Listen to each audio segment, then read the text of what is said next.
ഇപ്പോ ചൈതന്യ ഒരു content creator കൂടിയാണ്. അപ്പോൾ നമുക്ക് എനിക്ക് day by day content creators ആണെങ്കിലും ഇൻഫ്ലുവൻസേഴ്സ് എല്ലാവരും ഇങ്ങനെ കൂടിക്കൊണ്ടിരിക്കുക.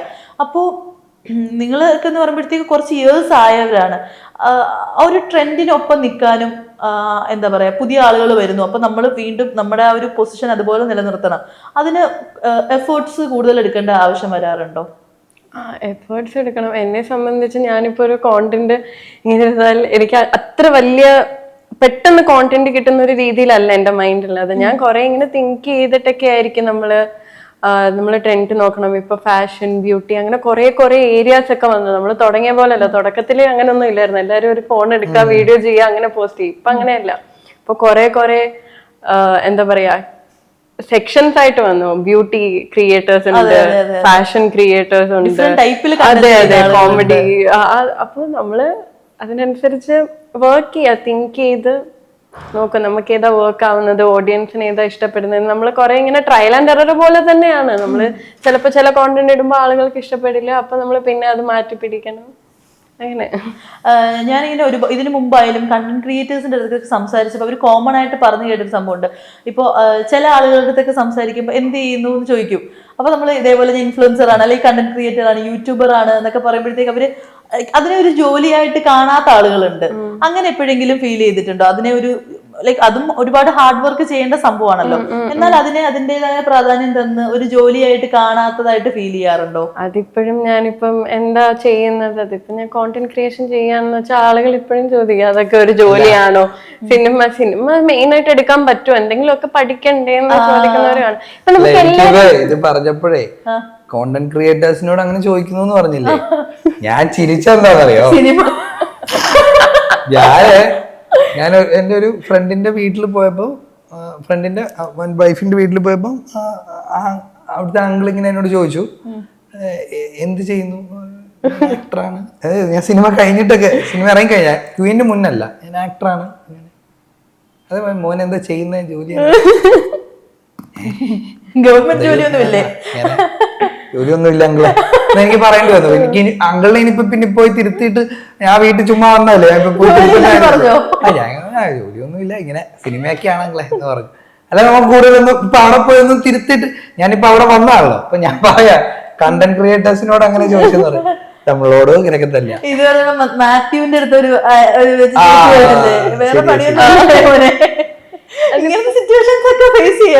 ഇതാണ് എനിക്ക് തോന്നുന്നു, നമ്മളൊരു ബിഗ് സ്റ്റാർ ഒക്കെ ആവണം. അപ്പൊ പിന്നെ അവർക്ക് നമ്മളെ അറിയാം. അല്ലാതെ പോകുമ്പോഴത്തേക്കും പിള്ളേരെന്തൊക്കെയോ ചെയ്യുന്നു ഇതൊക്കെ ഉള്ള രീതി. പിന്നെ എന്റെ കണ്ണില് ഇപ്പൊ ഏതൊരു ജോബിനായാലും ഏതൊരു കാര്യം ചെയ്യുന്നതിനായാലും അതിൻ്റെതായ പാടുകളുണ്ട്. അതിപ്പോ നമ്മള് ഇപ്പൊ എന്റെ അടുത്ത് ഒരാള് അവര് ചെയ്യുന്ന ജോലി ഇത്രയും പാടാന്ന് പറയുമ്പോഴാണ് എനിക്ക് മനസ്സിലാവുന്നു, ഇത്രയും കാര്യങ്ങൾ ഉണ്ടല്ലേ എന്ന് മനസ്സിലാക്കുന്നത്. അപ്പോ പിന്നെ നമ്മൾ എല്ലാരും ഇരുത്തി പറഞ്ഞു കൊടുക്കാനും പറ്റില്ലല്ലോ. എല്ലാവരുടെയും ചിന്താഗതി നമ്മളിപ്പോ നമുക്ക് എല്ലാരെയും നമുക്ക് പറഞ്ഞ് കൊറേ ഇത് ചെയ്യാൻ പറ്റില്ല. അപ്പൊ ബെറ്റർ ഇപ്പോ എനിക്ക് ചൈതന്യയോട് ചോദിക്കാനുള്ള, ഇപ്പം പെട്ടെന്നൊരു ദിവസം ചൈതന്യയുടെ ഈ ഫെയിം ആണെങ്കിലും എല്ലാ ഫോളോവേഴ്സ് ആണെങ്കിലും പെട്ടെന്നൊരു ദിവസം വാനിഷ് ആയിപ്പോയി. അപ്പൊ ആരായിരിക്കും ചൈതന്യയുടെ ലൈഫിൽ കൂടെ നിന്ന് ചൈതന്യ ആരാണെന്ന് ചൈതന്യ വീണ്ടും പറഞ്ഞ് മനസ്സിലാക്കാൻ സഹായിക്കുന്ന ആ ഒരാള്, ലൈഫിൽ അങ്ങനെ എല്ലാത്തിനും കൂടെ നിൽക്കാൻ പോകുന്ന ആളാരായിരിക്കും? അമ്മ, അച്ഛൻ. അമ്മ, അച്ഛൻ അത്ര സപ്പോർട്ടീവ് ആയിട്ടുള്ള, നല്ല സപ്പോർട്ടാണ്. അമ്മയുടെ അച്ഛന്റെ അടുത്തുനിന്ന് എപ്പോഴും നോക്കി എടുക്കുന്ന ഒരു ക്വാളിറ്റി എന്താണ് ചൈതന്യ? എനിക്ക് ക്വാളിറ്റി നല്ല, ഇപ്പം ഞാൻ എന്ന് പറയുന്നത് ഞാനിപ്പോ എങ്ങനെയാണോ ബിഹേവ് ചെയ്യുന്നത് അതെല്ലാം ഞാൻ എൻ്റെ അച്ഛനെയും അമ്മേനെയും കണ്ടിട്ടാ. ചിലപ്പോൾ ഞാൻ ഇങ്ങനെ ഇരുന്ന് അച്ഛനോട് സംസാരിക്കുമ്പോൾ എനിക്ക് മനസ്സിലാവും അച്ഛൻ ചിന്തിക്കുന്ന പോലെയാ ചില കാര്യങ്ങൾ ഞാൻ ചിന്തിക്കുന്നത്.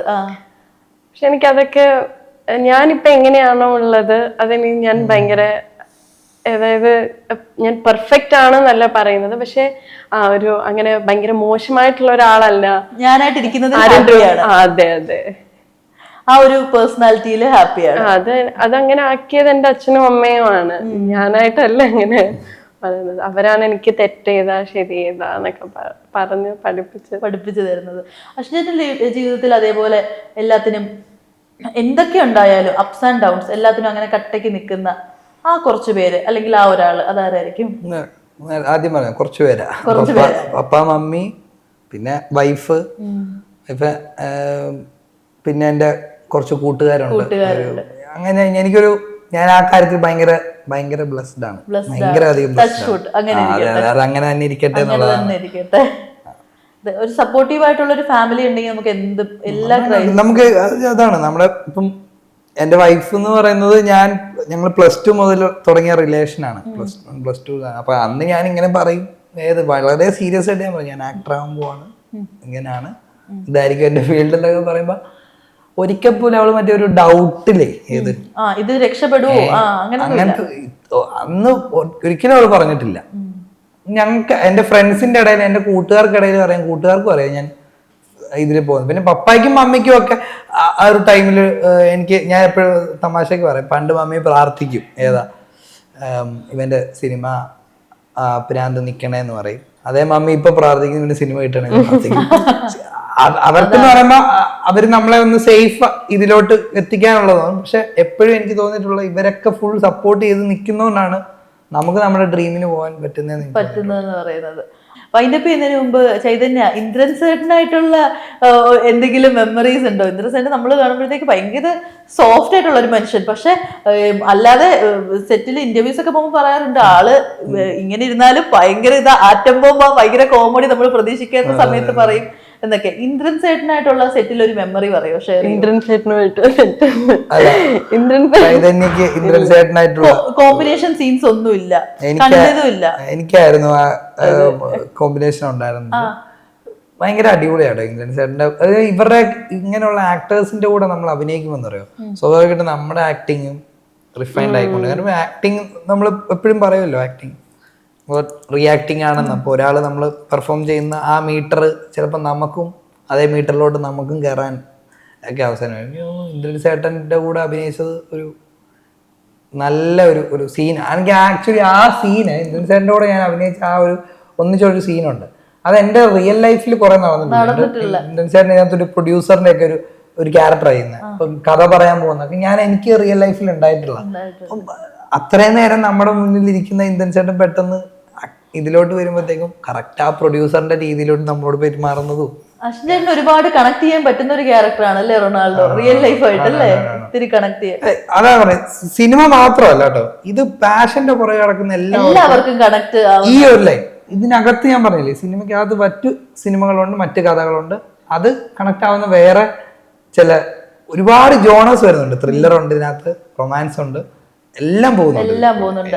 ഇപ്പൊ നേരത്തെ പറഞ്ഞില്ലേ നമ്മൾ ഈ ആർട്ടിസ്റ്റുകളുടെ അടുത്തു നിന്ന് ഒരുപാട് കണ്ടുപിടിക്കാൻ പോകുന്നുണ്ടെന്ന്. ഇപ്പൊ ഇവരുടെ കൂടെ ഈ സ്ക്രീൻ ഷെയർ ചെയ്യുന്ന സമയത്ത് അഭിനയിച്ചുകൊണ്ടിരിക്കുമ്പോ ഇവരുടെ റിയാക്ഷൻ കണ്ട് വണ്ടർ അടിച്ചു പോയിട്ടുള്ള സിറ്റുവേഷൻസ് ഉണ്ടായിട്ടുണ്ടോ? നമ്മള് ഇപ്പം ഒരു വൈഡ് എടുത്തോണ്ടിരിക്കും, അല്ലെങ്കിൽ നമ്മൾ ഒന്നിച്ചുള്ള ഒരു ഫ്രെയിമിലാണെങ്കിൽ നമ്മളും പെർഫോം ചെയ്യണമെന്നുള്ളത് നമ്മൾ നിൽക്കില്ല. അല്ലാതെ നമുക്ക് ഈ സജഷൻ ഷോട്ട്സ് ഒക്കെ നമ്മൾ നിൽക്കുമ്പോൾ നമുക്ക് ഇവരുടെ പെർഫോമൻസ് കാണാം. അപ്പം ചിലപ്പോൾ നമ്മൾ ഇവിടെ നിൽക്കുമെങ്കിൽ ഇവർക്ക് ചിലപ്പോൾ ലുക്ക് കൊടുക്കുന്ന വേറെ അടുത്തായിരിക്കും, പക്ഷെ എന്നിട്ട് നമ്മളോട് നോക്കി പറയുന്ന ഒരു സാധനമൊക്കെ ഉണ്ട്. അപ്പൊ അതൊക്കെ നമുക്ക് കാണുമ്പോൾ നമുക്ക് തോന്നും, അവര് പെർഫോം ചെയ്യുന്ന ഒരു രീതി ഉണ്ടല്ലോ. എനിക്ക് തോന്നുന്നു എക്സ്പീരിയൻസിന്റെ ഇത് ഇങ്ങനെയുള്ളവരോട് അഭിനയിക്കുമ്പോഴാണ് നമുക്ക് മനസ്സിലാകുന്നത്. അവര് ചിലപ്പം നമ്മളോട് ഒറ്റ വരിയിൽ അവർ ഒരു ഐഡിയ നമുക്ക് പറഞ്ഞു തരും, ഇങ്ങനെയൊക്കെ ആയിരിക്കും എന്ന് പറയും. പക്ഷെ അത് അവര് കുറെ നാളെടുത്തിട്ട് ഒരു സംഭവമായിരിക്കും. അതാണ് ഇങ്ങരുടെ കൂടെ അഭിനയിക്കുമ്പോൾ ഉള്ള ഗുണം. അപ്പൊ എന്നാ നമ്മുടെ സിനിമയുടെ റിലീസ് എന്നായിരിക്കും? 25th ജൂലൈ 25-ാം തീയതി റിലീസ്. ഓക്കെ. അപ്പൊ എന്തായാലും നമ്മുടെ സിനിമ ഒരു സക്സസ്ഫുൾ മൂവി ആവട്ടെ.